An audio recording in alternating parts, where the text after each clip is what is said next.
Election commission के पास इख्तियार नहीं, तोशाखाना केस का फैसला कलअदम करार दिया जाए। चेयरमैन पीटीआई इमरान खान ने इलेक्शन कमीशन की जानिब से नाअहल करार देने के फैसले को इस्लामाबाद कोर्ट में चैलेंज कर दिया। दरख्वास्त बैरिस्टर अली जफर ने दायर की, जिसमें इलेक्शन कमीशन का फैसला कलअदम करार देने की इस्तदा की गई है। दरख्वास्त में सेक्रेटरी इलेक्शन कमीशन, कौमी असम्बली के स्पीकर और सेक्रेटरी समेत दीगर को फरीक बनाया गया। दरख्वास्त में कहा गया है कि इलेक्शन कमीशन को नाअहली का फैसला करने का इख्तियार नहीं था।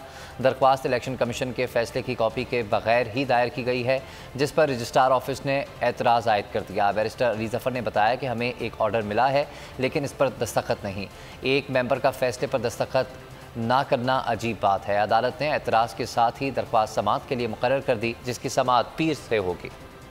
एक बार फिर नंबर 1 बोल न्यूज ने एक बार फिर सारे रिकॉर्ड तोड़ दिए। मुल्क की सियासी सूरत हाल पर तो बाद में बात करूंगा, ये लाल हवेली का बताइए, ये क्यों छीनना चाहते हैं आपसे? बोल का प्रोग्राम तज्जिया 8 बजे की स्लॉट में सबसे ज्यादा देखा गया कि जी तौहीन अदालत की कार्रवाई की जाए। इमरान खान के साथ इसलिए खड़ा हूँ कि मैं नस्ली और असली हूँ। 41% सारिफीन ने सिर्फ बोल देखने का इंतखाब किया, क्योंकि बोल है नंबर 1। सबसे बड़ी कवरेज, सबसे बड़े पैनलिस्ट, हमने तो बड़ी PMLN के वार सहे, वो भी बिला वजह। सबसे ज्यादा रिपोर्टर्स। इलेक्शन कमीशन की जानिब से कोई इंतजाम इतने अच्छे तरीके से नहीं किए गए।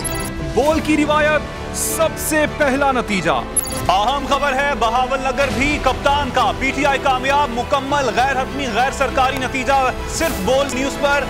लम्हा बा लम्हा इलेक्शन की खबर सिर्फ बोल पर।